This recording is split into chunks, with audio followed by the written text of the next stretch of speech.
لكن فجأة الكلب بيظهر قدامه، فبيجري بسرعة ويقفل الباب وراه قبل ما يلحقه، ويفضل يدور حواليه على مكان يستخبى فيه.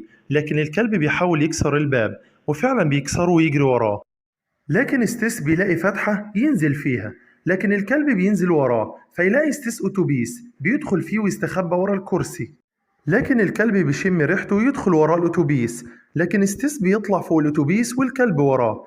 يفضل ستيس ينط من أتوبيس على الأتوبيس التاني، فبيدخل مكان تاني عامل زي لعبة المتاهة، والكلب برضه بيدخل وراه. ولما بيوصل لآخر المكان مش بيلاقي أي مخرج. هنا ستيس بيلاقي بيانو فبيستخبى فيه، ولما يجي الكلب مش هيعرف مكانه، لكنه يفضل يشم في البيانو لأن حاسس بريحته في المكان ده.